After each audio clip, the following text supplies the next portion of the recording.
إلا الله.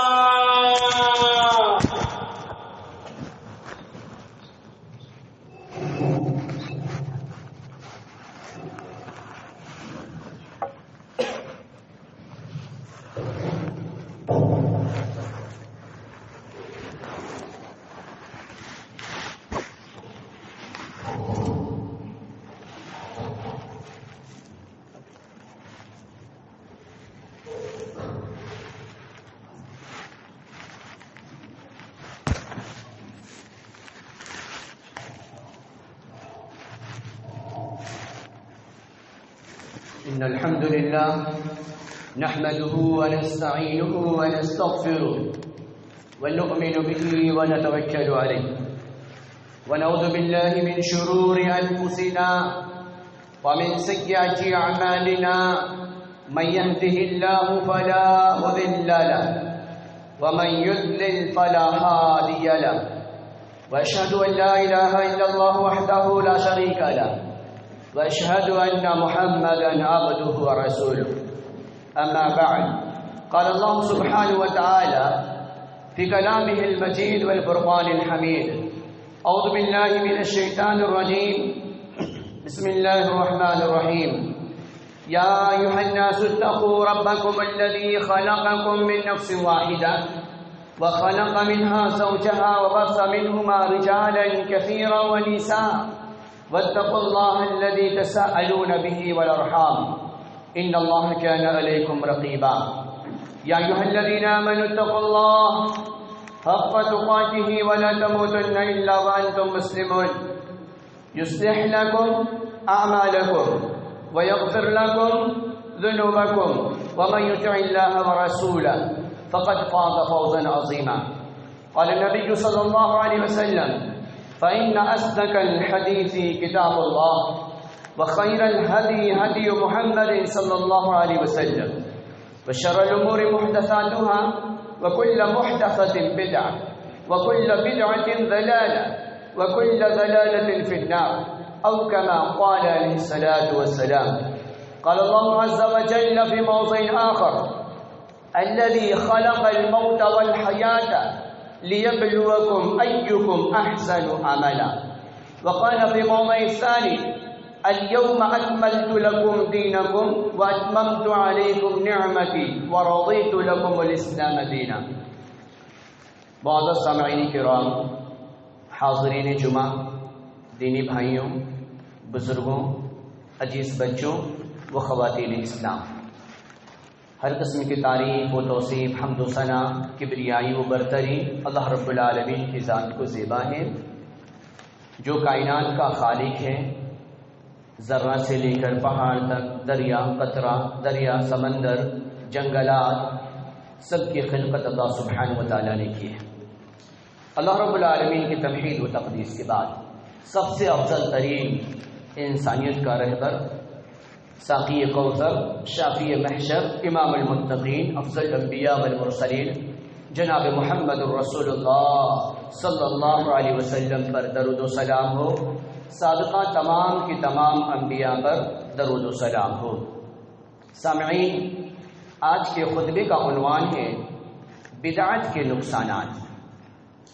یقیناً اللہ سبحانہ و تعالیٰ نے انسانیت کی رہنمائی کے لیے، انسانیت کو سیدھے راستے پر لا کر کھڑا کرنے کے لیے اللہ رب العالمین نے نبیوں کا سلسلہ جاری کیا، اور نبی آئے، ہر نبی کا یہ پیغام رہا کہ بندہ کیسے گمراہی کے راستے کو چھوڑ کر ہدایت کے راستے پر چل پڑے،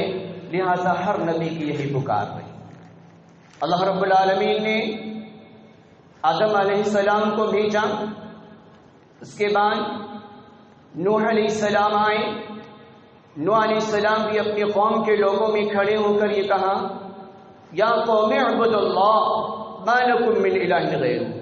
کہ میری قوم کے لوگ ایک اللہ کی عبادت کرو، ما لکم من الہ غیرہ، اس کے علاوہ کوئی پوجا پاٹ کے لائق نہیں، اس کے آگے کوئی پرستش کے لائق نہیں، اس کے علاوہ کوئی نہیں جس کے آگے سر کو جھکایا جائے۔ اس کے بعد ہود علیہ السلام، لوط علیہ السلام، سلسلہ چلتا رہا، صالح علیہ السلام، ابراہیم علیہ السلام، اسماعیل علیہ السلام، یہ تمام کے تمام انبیاء آئے۔ آدم علیہ السلام سے لے کر حضرت عیسیٰ علیہ السلام تک یہ سلسلہ چلتا رہا، اور ہر ایک کی یہ پکار رہی کہ میری قوم، یا قوم اعبدوا اللہ ما لکم من الہ غیرہ، کہ میری قوم کے لوگوں خالص اللہ کی عبادت کرو، اس کے علاوہ کوئی پرستش کے لائق نہیں۔ لیکن جیسے جیسے نبی آتے رہے اور نبیوں کا سلسلہ کچھ وقت کے لیے، کچھ سال کے لیے، کچھ مدت و لمحہ کے لیے جب منقطع ہو جایا کرتا تو لوگ طرح طرح کے خرافات میں مبتلا ہو جاتے۔ سب سے پہلے لوگوں نے جیسے ہی اپنے وقت کے نبی کی دوریوں کو محسوس کیا تو لوگوں نے سب سے پہلے پوسٹر بنا لیے۔ پوسٹر بنانے کے بعد اسے جب بھی کام کاج سے آیا کرتے تو اس پوسٹر کو نہارا کرتے کہ یہ ہمارے بڑے ہی مخلص تھے، یہ ہمارے لیے بڑے ہی مددگار تھے، یہ ہماری رہنمائی کا انتظام کیا کرتے تھے، ہمیں سیدھے راستے کا پتہ بتلایا کرتے تھے۔ لیکن جیسے ہی وہ پروان چڑھتا رہا یہ سلسلہ، شیطان مردود نے ورغلانا شروع کر دیا اور کہا کہ ارے پوسٹر سے کچھ نہیں بننا، پوسٹر سے کچھ نہیں بننا، لہذا ایک مورتی کیوں نہ بنا لی جائے، مورتی کیوں نہ بنا لی جائے اور اپنے گھر کے سامنے کیوں نہ رکھ دیا جائے کہ ہم جائیں تب بھی دیکھیں، آئیں تب بھی ہم دیکھیں، جب خوشیاں منانے کی باری آئے تو ہم ان کے سامنے کھڑے ہو جائیں اور کھڑے ہو کر متھے ٹیکیں۔ لہذا یہ سلسلہ چلتا رہا۔ جیسے بھی انبیاء کے بیچ میں جو خلائی وقت رہا اس میں ان لوگوں نے ایسی بدعات، ایسی خرافات، ایسے مشرکانہ رسومات کو لوگوں نے انجام دے دیا کہ اللہ تبارک و تعالیٰ کا غضب جوش میں آیا، اور اللہ رب العالمین نے غضب کے ظہور سے پہلے اللہ رب العالمین نے ہدایت کے لیے انبیاء کو مبعوث کرتا رہا، ہدایت کے لیے انبیاء کو مبعوث کرتا رہا۔ لہذا انبیاء آتے رہے، رب کا پیغام سناتے رہے، رب کی بات بتاتے رہے، اور اپنے وقت میں جو بھی ان پر کتاب نازل ہوتی وہ کتاب کو پڑھ پڑھ کر تلاوت کر کر کے اپنے قوم کے لوگوں کو بتلاتے رہے۔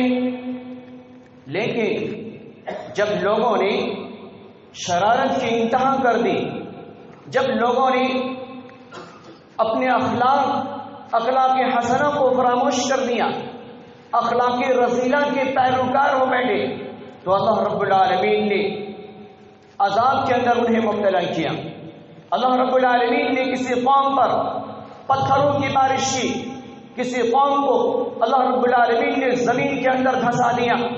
کسی قوم کو اللہ رب العالمین نے ان کی بستی کو، ان کی آبادی کے ساتھ اٹھایا، اور اٹھانے کے بعد ہواؤں میں لہرایا، وَأَمْطَرْنَا عَلَيْهِمْ حِجَارَةً مِّن سِجِّيلٍ، اس کے بعد اللہ رب العالمین نے کانکریٹ کی بارش کر کے ان کی ہستی کو مٹا کر رکھ دیا۔ یہ کیوں ہوا؟ یہ اس وجہ سے ہوا کہ لوگوں نے اپنے نبی، اپنے وقت کے نبی کی باتوں کو ماننے کے ساتھ ان لوگوں نے نئے نئے شوشے تلاش کرنے شروع کر دیے، اور ایک طرف نبی کے پیروکار بھی ہوتے اور ایک طرف اپنی منمانہ زندگی گزارنے کی کوشش بھی کیا کرتے، تو لہٰذا اللہ رب العالمین کی گرفت آ جایا کرتی اور وہ تباہ و برباد ہو کر رہ جایا کرتے۔ آج بھی جب قرآن کی آیتیں پڑھی جاتی ہیں تو ہمیں پتہ چلتا ہے کہ اللہ رب العالمین نے قوم عاد کے ساتھ، قوم ثمود کے ساتھ، قوم صالح کے ساتھ، بنی اسرائیل کے ساتھ اور عرب کے مشرکین کے ساتھ اللہ رب العالمین نے کیا کیا؟ اللہ رب العالمین سورہ ملک آیت نمبر 2 میں اللہ سبحانہ و تعالیٰ کہتا ہے الذی خلق الموت والحیات لیبلوکم ایکم احسن عملا، کہ لوگوں ہم نے تمہیں دنیا میں زندگی اسی لیے دی ہے اور ہم نے موت اسی لیے بنایا ہے تاکہ ہم تمہیں آزمائیں ایکم احسن عملا، کہ تم میں سے کون اچھا عمل انجام دیتا ہے۔ اللہ رب العالمین نے موت و حیات کو تو اسی لیے بنایا ہے تاکہ ہم اپنے بندے اور اپنے بندیوں کو آزمائیں کہ وہ کون سے اچھے عمل انجام دے کر جاتے ہیں یا برے عمل کو بڑھاوا دے کر آتے ہیں۔ اگر ہم نے برے عمل کو بڑھاوا دیا تو یقیناً وہ جیسا سلسلہ چلتا رہے گا اس کا خمیازہ ہمیں بھگتنا پڑے گا، چاہے ہم دنیا میں ہوں یا مرنے کے بعد قبر کے اندر ہوں، پھر بھی ہمیں اس کا بدلہ ضرور بے ضرور ملے گا۔ جتنے لوگ اس برائی کے پیروکار ہوں گے ہمیں اللہ رب العالمین کے حضور جواب دہ ہونا ہوگا۔ اللہ رب العالمین نے کہا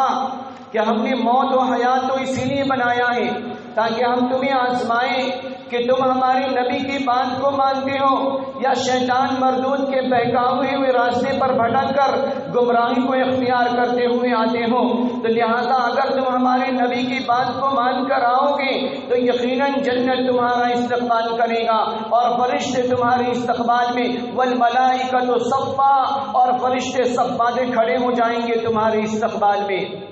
اور اگر تم نے ایسا نہ کیا، دنیا میں خرافات کو عام کیا اور ڈراموں کے پیچھے اپنے قیمتی وقت کو برباد کیا،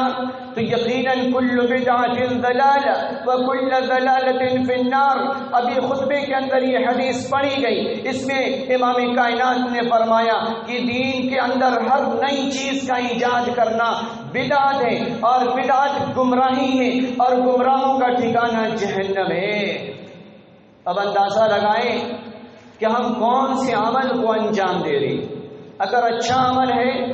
تو مبارک ہی مبارک، اور اگر برے عمل کو ہم انجام دے رہے ہیں اور اسے ہم دین سمجھ رہے ہیں، کوئی بھی ایسا عمل انجام دینا اور اسے دین سمجھنا، تو اس بندے کو، اس بندی کو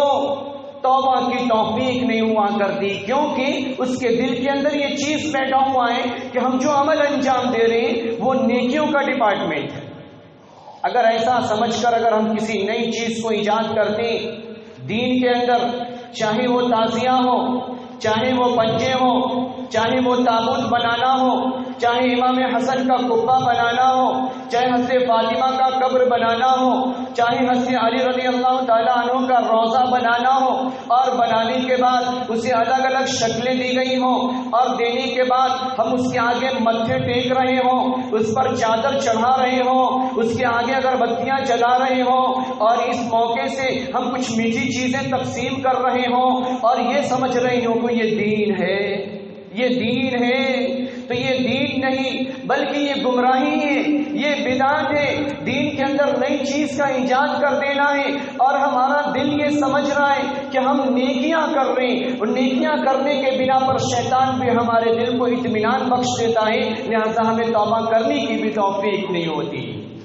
توبہ کرنے کی توفیق نہیں ہوتی۔ توبہ کی توفیق تو اسی وقت ہوتی ہے کہ جب انسان کوئی برائی کرے تو اسے برائی جانے، گناہ کرے تو اسے گناہ جانے، کوئی غلط عمل انجام دے تو اسے غلط جانے، تو اسی وقت توبہ کی توفیق ہوتی ہے کہ اس کے دل کے اندر احساس ہے کہ اگر میں نے یہ عمل انجام دیا تو یقیناً یہ برا تھا، تو بھولے بسری وقت میں بھی وہ توبہ کرنے کی کوشش کیا کرتا ہے۔ لیکن جب انسان کسی چیز کو تہوار کے نام پر اگر اسے انجام دے رہا ہے اور اسے نیکیاں سمجھتا ہے تو یقیناً یہ نیکی نہیں بلکہ یہ گمراہی ہے۔ اللہ کے رسول صلی اللہ علیہ وسلم نے 9 ہجری میں حجۃ الوداع کے موقع پر عرفات کے میدان میں نبی محترم صلی اللہ علیہ وسلم نے 1 لاکھ کا مجمع، کبار صحابہ کرام موجود اور تمام کے تمام افراد موجود، اس وقت نبی علیہ الصلوۃ والسلام عرفات کے میدان میں کھڑے ہوتے ہیں، اور کھڑے ہونے کے بعد کہا، اے لوگوں، اللہ سبحانہ و تعالیٰ نے آج کے دن اپنے دین کو،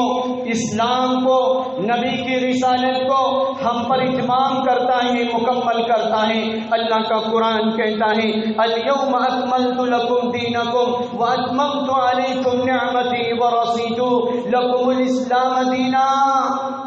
کہ آج کے دن اللہ سبحانہ و تعالیٰ نے اپنے دین کو مکمل کر دیا، وَأَتْمَمْتُ عَلَيْكُمْ نِعْمَتِي، اور نعمتوں کو ہم پر نچھاور کر دیا، مکمل کر دیا، وَرَضِيتُ لَكُمُ الْإِسْلَامَ دِينًا، اور اللہ رب العالمین نے جس دین کو دے کر ہمیں بھیجا ہے، رضیت، اس پر راضی ہونے میں ہی کامیابی ہے۔ اب اندازہ لگائیں کہ قرآنی آیت سے یہ پتہ چلتا ہے کہ اللہ رب العالمین نے شریعت کو مکمل کر دیا، دین کو مکمل کر دیا، تہوار کی شکلیں شریعت نے ہمیں بتلا دی، اور اس کے علاوہ اگر ہم نے کوئی نئی شوشے چھوڑے اور دین میں نئی چیزیں ہم نے ایجاد کر دی، اور اگر ہم یہ کہتے رہے کہ ارے ایروپلین تو اس زمانے میں نہیں تھا، اس پہ چلنا بدعت، اسی طریقے سے اس زمانے میں ٹرین نہیں تھی، ٹرین پہ چلنا بدعت، ایسا ہرگز نہیں۔ دنیاوی اعتبار سے انسان کی ضرورت ہے، یہ تمدنی چیزیں ہیں، تمدن جیسے جیسے پروان چڑھتا ہے اللہ رب العالمین ویسے ویسے انسانوں کو لا کر کھڑا کرتا ہے۔ سورہ نحل میں اللہ رب العالمین کہتا ہے الخیل والبغال والحمیر لترکبوها، الخیل گھوڑے، والبغال کھچر، والحمیر گدھے، لترکبوها ہم نے اسی لیے بنائے تاکہ تم اس پر سواری کرو۔ اس سے یہ پتا چل رہا ہے کہ ایروپلین انسان کی چلنے کی چیز ہے، ریل انسان کو اس پر سوار ہو کر منزل طے کرنے کی چیز ہے، اور بائک ڈرائیو کر کے اپنی منزل پر پہنچنا انسان کا مقصود ہے۔ یہ بدعت نہیں، یہ انسان کی ضرورت ہے، لیکن دین کے مکمل ہو جانے کے بعد دین میں نئی چیزیں ایجاد کرنا بدعت ہے، دین میں نئی چیزیں ایجاد کرنا بدعت ہے، اور اسے ثواب کی نیت سے کرنا یہ بدعت ہے، اور بدعت گمراہی ہے، کیونکہ اللہ رب العالمین نے دین کو مکمل کر دیا ہے، اللہ رب العالمین نے دین کو مکمل کر دیا ہے، اور نبی علیہ السلام نے فرمایا ما آتاکم الرسول فخذوہ، جو رسول تمہیں دے اسے تم لے لو، جو رسول تمہیں دے اسے لے لو، وما نہاکم عند فانتہوا، اور جس چیز سے تمہیں منع کیا جائے اس سے رک جاؤ۔ لہذا جب نبی نے نہیں بتایا، نبی نے اسے عمل کر کے نہیں بتایا، تو ہمارے دل میں یہ شک پیدا ہو رہا ہے کہ اس زمانے میں تو نبی تھے ہی نہیں، اور جب حضرت حسین کو شہید کیا گیا اور ظالموں نے آپ کے جسموں سے کھلواڑ کیا تو ہم اس کا ماتم مناتے ہیں، تو اس میں کیا برائی ہے؟ برائی ہے کیونکہ آپ کے بعد کسی نے نہیں منایا، اور صحابہ کی زندگیوں میں بھی اس کا ثبوت نہیں ملتا ہے۔ صحابہ کرام کی زندگیوں میں، ائمہ مجتہدین کی زندگیوں میں، امام اعظم ہو، امام یوسف ہو، امام شافعی ہو، امام احمد ابن حنبل ہو، آگے چلتے چلے جائیں، امام بخاری ہو، امام مسلم ہو، امام ترمذی ہو، امام نسائی ہو، موطا امام مالک ہو، تمام کے تمام کبار تو علماء اہل علم نے اس چیز کو نہیں منایا۔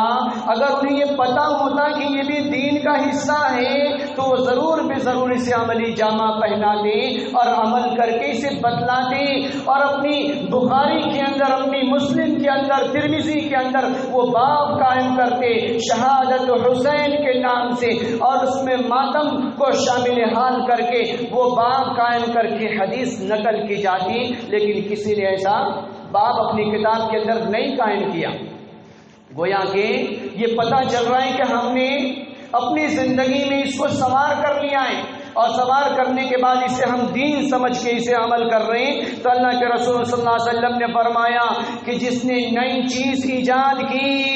ھذا ما لیس منہ، جس کا ثبوت ہماری زندگی سے نہیں، جس کا ثبوت ہمارے بعد صحابہ کے زندگی سے نہیں، جس کا ثبوت کبار تابعین کی زندگی سے نہیں، ثبوت نہیں، تو اگر اس عمل کو انجام دیا تو ما لیس منہ فہو رد، تو وہ عمل مردود ہے، وہ عمل اللہ سبحانہ و تعالیٰ کے نزدیک قابل قبول نہیں۔ تو اگر ہم نیکیاں سمجھ کے اس عمل کو انجام دے رہے تو ہمیں اس سے بچنا چاہیے، ہمیں اس عمل سے بچنا چاہیے، کیونکہ بدعت گمراہی ہے، اور گمراہوں کا ٹھکانہ جہنم ہے، اور سب سے بڑی محرومی کہ نبی علیہ السلام جب حوض پر ہوں گے، آپ کی امت کے افراد آئیں گے، اور آنے کے بعد اس میں بدعتی بھی آئے گا، جس نے یہ تعزیہ داری، یہ تابوت داری، یہ پنجہ نچانا، یہ حسین کا پنجہ، یہ فاطمہ کا پنجہ، یہ علی کا پنجہ، یہ حضرت عثمان رضی اللہ تعالیٰ عنہ کا پنجہ، یہ حسین کا پنجہ، اور اس طریقے سے تابوت کو پرموٹ کیا ہوگا، وہ بندہ وہ بندی بھی اس میدان کے اندر حوض کوثر کے قریب پہنچنے کی کوشش کریں گے، انہیں روک دیا جائے گا، انہیں روک دیا جائے گا، حوض کوثر سے پانی پینے سے انہیں محروم کر دیا جائے گا۔ یہ کتنی بڑی محرومی ہوگی کہ جب انسان تڑپ رہا ہوگا، بلک رہا ہوگا، ہماری زبان تلوے سے چپک رہی ہوگی، اس وقت دور دور تک پانی کا نام و نشان نہ ہوگا، وہاں پر حوض کوثر پر نبی دست مبارک سے اپنی امتی کو، امت کی ماں اور بہنوں اور بچوں اور بچیوں نوجوانوں کو اپنے دست مبارک سے پانی پروس رہے ہوں گے، پلا رہے ہوں گے۔ وہاں پر ہمیں اس بدعت کی وجہ سے، ان خرافات کی وجہ سے، ان شرارتوں کی وجہ سے، ان فرضی تہوار کی وجہ سے روک دیا جائے گا، منع کر دیا جائے گا۔ اب اندازہ لگائیں کہ ہمارا کیا ہوگا۔ وہ حوض کوثر کا پانی اگر ایک بار پلا دیا جائے تو قیامت تک جس کے دن بڑے لمبے اور طویل ہوں گے، جس کی صبح طویل ہوگی، جس کی شام طویل ہوگی، ہم اندازہ نہیں لگا سکتے، جس میں انسان تھکن بھی محسوس کر رہا ہوگا، ایسے وقت میں انسان پیاس بھی محسوس کرے گا، لیکن جس نے حوض کوثر سے پانی پیا ہوگا اسے پیاس اسے کبھی نہیں ستائے گی، وہ سیراب ہی سیراب ہوگا، لیکن بدعتی وہاں پر محروم کر دیا جائے گا۔ اللہ تبارک و تعالی فرماتا ہے سورہ اعراف کی آیت نمبر 16 میں فَبِمَا أَغْوَيْتَنِي لَأَقْعُدَنَّ لَهُمْ صِرَاطَكَ الْمُسْتَقِيمَ، شیطان مردود نے آدم علیہ السلام کو ورگلانے کی وجہ سے، حالانکہ اس نے بہت عبادت کی تھی، بہت ریاضت کی تھی، جب دیکھا کہ شیطان نے کہ آدم کو سجدہ نہ کرنے کی وجہ سے رب نے مجھے مردود قرار دیا، تو نکلتے نکلتے اس نے اللہ سبحانہ و تعالیٰ سے کہا کہ میں نے اتنی عبادت کی، اتنی ریاضت کی، اس کا صلہ مجھے یہ دے دے، الی یوم یبعثون، کہ مجھے مہلت چاہیے، مجھے مہلت دے دے۔ اللہ سبحانہ و تعالیٰ نے کہا کہ جا ہم نے تجھے مہلت دی، الی یوم یبعثون، ڈے آف ججمنٹ تک، فیصلے کے دن تک، قیامت کے دن تک ہم نے تجھے مہلت دے دی،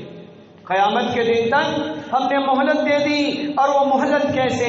اللہ کا قرآن کہتا ہے سورہ اعراف میں اللہ سبحانہ و تعالیٰ کہہ رہا ہے قَالَ فَبِمَا أَغْوَيْتَنِي، نکلتے نکلتے شیطان مردود نے کہا میں تیرے بندے کو، میں تیری بندی کو میں بہکاؤں گا، اور صرف بہکاؤں گا ہی نہیں، لَأَقْعُدَنَّ لَهُمْ صِرَاطَكَ الْمُسْتَقِيمَ، میں سیدھے راستے پر بیٹھ جاؤں گا، جنت جانے والے راستے پر بیٹھ جاؤں گا، مسجد جانے والے راستے پر میں بیٹھ جاؤں گا، صداقت والے راستے پر میں بیٹھ جاؤں گا، اور بیٹھنے کے بعد میں کیا کروں گا، لَهُمْ صِرَاطَكَ الْمُسْتَقِيمَ ثُمَّ لَآتِيَنَّهُمْ مِنْ بَيْنِ أَيْدِيهِمْ، میں اس کے سامنے سے آؤں گا، وَمِنْ خَلْفِهِمْ، میں اس کے پیچھے سے آؤں گا، وَأَيْدِيهِمْ، میں اس کے داہنے سے آؤں گا، وَشَمَائِلِهِمْ، میں اس کے بائیں جانب سے آؤں گا۔ ہر طرف سے شیطان نے اللہ رب العالمین سے مہلت مانگی کہ میں تیرے بندے اور تیرے بندیوں پر اٹیک کرتا رہوں گا، ہر چہار جانب سے ہم تیرے سیدھے راستے کی طرف ان کے قدم چلے، اس کے راستے پر میں روڑے اٹکانے کی پوری کوشش، پوری زور لگا دوں گا۔ اس وقت اللہ سبحانہ و تعالیٰ سے وہ کہہ رہا ہے وَلَا تَجِدُ أَكْثَرَهُمْ شَاكِرُونَ، کہ رب العالمین تو ان میں سے اکثر کو ناشکرا پائے گا، شکر گزار نہیں پائے گا۔ تو اللہ رب العالمین نے کہا جو ناشکری کرے گا، جو تیرے بتائے ہوئے راستے پر چل کر آئے گا، میں اس سے جہنم کو بھر دوں گا اور تمام نعمتوں سے اسے محروم کر دوں گا۔ اب اندازہ لگائیں، شیطان زور لگا رہا ہے، یہ راستہ جو مسجد کو آ رہا ہے اس راستے کو ہمیں آنے کو جی نہیں چاہتا، جہاں پر ڈانس کے لیے چند اوباش کو بلا کر ڈانس کرائے جاتے ہیں، ایسی محفلوں پر ایک ہجوم کھڑا ہو جایا کرتا۔ میں خود ایک بچی کی ولادت کی محفل میں اپنے علاقے میں گیا تو صرف 3 افراد اللہ کی بات، اللہ کے قرآن کی بات، نبی کی رسالت کی بات سننے کے لیے صرف 3 افراد، اور اس محفل کے گزر جانے کے بعد عشاء کے بعد لوگوں لوگوں نے آرکیسٹرا کے لیے اور بعض قسم کی لڑکیوں کو لوگوں نے بلایا، تو ایسے 300 سے زائد افراد آج بھی ایسے محفلوں کا انعقاد ہو رہا ہے۔ مسجد میں آنے کو جی نہیں چاہتا، قرآن پڑھنے کو جی نہیں چاہتا، سچ بولنے کو جی نہیں چاہتا، والدین کی خدمت کرنے کو جی نہیں چاہتا، لیکن جی چاہتا ہے کہاں؟ جہاں پہ ناچ کیے جا رہے ہوں، جہاں قوالیاں بجائی جا رہی ہوں، جہاں پر کبے بنا کر ڈانس کیے جا رہے ہوں، ان کے سامنے منت اور دکھڑا سنایا جا رہا ہو، اس کو ان لکڑیوں سے بنائے ہوئے، بانس کی کمنچیوں سے بنائے ہوئے وہ تازیہ کو، وہ تابوت کو حاجت روا تسلیم کرتے ہوئے اس کے آگے اگربتیاں جلائی جا رہی ہوں، اور اس کے نام پر، شہادت حسین کے نام پر میٹھی چیزیں بانٹی جا رہی ہوں، یہ بدعت ہے، یہ گمراہی ہے، یہ شیطان مردود کا طریقہ ہے، یہ نبی کا طریقہ نہیں، یہ صحابہ کا طریقہ نہیں، یہ تابعین کا طریقہ نہیں، ائمہ مجتہدین کا طریقہ نہیں، خواجہ معین الدین چشتی کا طریقہ نہیں، نظام الدین اولیاء کا طریقہ نہیں، قطب الدین بختیار کاکی کا طریقہ نہیں، بابا فرید الدین شکرگنج کا طریقہ نہیں۔ لاؤ اگر یہ طریقہ ثابت ہو جائے، آج ہمارے پاس کتب خانہ موجود ہے، کتب خانے سے کتاب کھنگالتے رہو، پڑھتے رہو، اور رات کے اندھیارے میں پڑھ کے اپنی آنکھوں کو سوجن کر دو، پھر بھی تم نہیں لا سکتے جس نے یہ نقل کیا ہو کہ یہ طریقہ نبوی ہے، یہ طریقہ صحابہ کا ہے، یہ طریقہ ائمہ مجتہدین کا ہے۔ جب یہ طریقے کا دور دور تک ثبوت موجود ہی نہیں، تو پھر ہم ایسی جگہوں پر جانے کہ ہم ہمت کیسے لاتے؟ ایسی جگہوں پر ہمیں جانے سے گریز کرنا چاہیے، اپنے آپ کو بچانا چاہیے، ورنہ یہ چھوٹی چھوٹی چیزیں جسے ہم یہ سمجھ کر نظر انداز کر دیتے کہ آج خوشیاں منا لیتے ہیں، بعد میں جو ہوگا سو دیکھا جائے گا۔ اللہ رب العالمین کا قرآن کہتا ہے ان تجتنبوا کبائر ما تنہون عنہ نکفر عنکم سیئاتکم، کہ اگر تم چھوٹے چھوٹے گناہ سے بچ گئے، اگر تم چھوٹے چھوٹے گناہ سے بچ گئے تو اللہ رب العالمین بڑے بڑے گناہ کو معاف کر دے گا۔ لہذا اگر یہ جرم ہماری نظروں میں چھوٹی ہے، پھر بھی اللہ کا قرآن ہمیں بچنے کی ہدایت دیتا ہے، ہمیں بچنا چاہیے اور اپنے قیمتی پیسوں کو ایسی جگہوں پر ہمیشہ ہرگز ہمیں صرف نہیں کرنا چاہیے، ورنہ اللہ رب العالمین کی گرفت میں جب ہم آئیں گے اس وقت ہمیں کوئی نہیں بچا سکتا، اور یہ بہت بڑی محرومی ہوگی۔ نبی علیہ السلام نے کہا، صحیح مسلم کی روایت ہے، قال النبی صلی اللہ علیہ وسلم اصدق الحدیث کتاب اللہ، نبی علیہ السلام نے کہا سب سے عظیم کتاب، سب سے سچی کتاب اللہ کا قرآن ہے، سب سے سچی کتاب اللہ کا قرآن ہے، اور اللہ کے قرآن کے بعد اصح الکتب بعد کتاب اللہ، اللہ کے کلام کے بعد جو دنیا میں سب سے سچی، سب سے اچھی اور سب سے تصدیق شدہ کتاب ہے وہ صحیح البخاری ہے، صحیح البخاری ہے۔ بخاری کے ابواب آپ پڑھتے چلے جائیں، اس میں دور دور تک یہ تازیہ داری، تابوت داری، پنجہ داری، یہ ساری چیزوں کا ثبوت نہیں ملتا۔ اپنے سر پہ ہرے رنگ کا کفن باندھ کر پھرنا، ہاتھ میں ہرے جھنڈے لگانا، جسم پہ کالے کپڑے پہننا، اور ایک میدان میں آگ جلانا اور آگ کے شعلوں کو اپنے ہاتھ سے اڑانا، اور وہاں پر برچھیوں کو لے کر، تلوار کو لے کر اپنے جسموں پر مارنا، اور ایمبولینس کو کھڑا کرنا، اور شہید امام حسین علی مقام کی شہادت منانا، دور دور تک تاریخ انسانی میں اس کا ثبوت نہیں ملتا۔ جو حق کے پیروکار ہیں تو ہمیں اس سے بچنا چاہیے۔ اللہ کے رسول صلی اللہ علیہ وسلم نے فرمایا کہ سب سے اچھی کتاب، سب سے سچی کتاب یہ اللہ کا کلام ہے، حدیث کتاب اللہ یہ اللہ رب العالمین کا کلام ہے، اور سب سے بہترین طریقہ، سب سے بہترین راستہ وہ میرا راستہ ہے، میرے بعد خلفائے راشدین کا راستہ ہے۔ اسی لیے اللہ کے رسول صلی اللہ علیہ وسلم نے کہا قرنی ثم الذین یلونہم ثم الذین یلونہم ثم الذین یلونہم، نبی علیہ السلام نے 3 بار فرمایا، یعنی سب سے بہترین زمانہ نبی کا زمانہ، سب سے بہترین زمانہ اس کے بعد صحابہ کا زمانہ، اس کے بعد تابعین کا زمانہ، جس نے اپنی آنکھوں سے صحابہ کرام کی ایکٹیویٹیز، نقل و حرکت کو دیکھا ہو۔ اس میں اس کا ثبوت نہیں ملتا، تو ہمیں اپنے آپ کو بچانا چاہیے۔ کچھ لوگ جیسے ہی محرم کا مہینہ آتا ہے اور یزید کو برا بھلا کہنا شروع کر دیا کرتے ہیں۔ یہ یزید قسطنطنیہ کا فاتح ہے، اسلامی دنیا کا سر کا تاج ہے، اور یہی نہیں، جہاں نبی علیہ السلام مکہ سے چلے تھے، جب مدینہ پہنچے ہیں، جہاں پر آپ کی اونٹنی بیٹھی ہے ابو ایوب انصاری رضی اللہ تعالیٰ عنہ کے گھر، جہاں آپ صلی اللہ علیہ وسلم جس کے گھر میں مہمان ہوئے، وہ صحابی جلیل جب دنیا سے رخصت ہوتے ہیں، انتقال ہوتے ہیں، تو آپ کی نماز جنازہ بھی یزید نے پڑھایا تھا، آپ کی نماز جنازہ بھی یزید نے پڑھایا تھا۔ تو ہمیں کان کھول کر سن لینا چاہیے دل کی گہرائیوں سے کہ جو لوگ اگر شرارت بھری انداز میں یزید کا نام لیتے ہیں تو انہیں بچنا چاہیے کہ اللہ کی گرفت میں وہ کہیں ایسا نہ ہو کہ اللہ کی گرفت میں آ جائیں۔ جس نے صحابی جلیل کی نماز پڑھانے کا شرف حاصل ہوا، ہمیں اس کے اخلاق پر ہم تانا زنی کے کلمات ہم ادا کرتے ہیں، ایسا ہرگز نہیں۔ اللہ کے رسول صلی اللہ علیہ وسلم نے کہا لا تسبوا صحابی، میرے صحابہ کو برا بھلا نہ کہنا، میرے صحابہ کو برا بھلا نہ کہنا۔ اگر تم پہاڑ کے مانند بھی سونا خرچ کر کے آؤ اور میرے صحابہ صرف چلو میں جتنا سونا یہ ہاتھ کی ہتھیلی میں وہ اتنا خرچ کر دیں، پھر بھی تم ان کا مقابلہ نہیں کر سکتے، تو ہمیں بچنا چاہیے۔ ایسے فرضی تہوار میں اپنے وقت کو ضائع ہرگز نہ کریں۔ نبی علیہ السلام نے کہا کہ عاشوراء کا روزہ رکھا جائے، خالف الیہود، یہود کی مخالفت کی جائے۔ نبی علیہ السلام نے ایسا کیوں کہا یہود کی مخالفت کی جائے؟ یعنی ان کی جتنی بھی شرارتیں ہیں، چاہے وہ ہیپی نیو ایئر کی شرارت ہو، چاہے وہ مدر ڈے کی شرارت ہو، چاہے وہ فادر ڈے کی شرارت ہو، میرج سرمنی کی شرارت ہو، سب کی مخالفت کی جائے۔ اس حدیث میں بتانا مقصود یہ ہے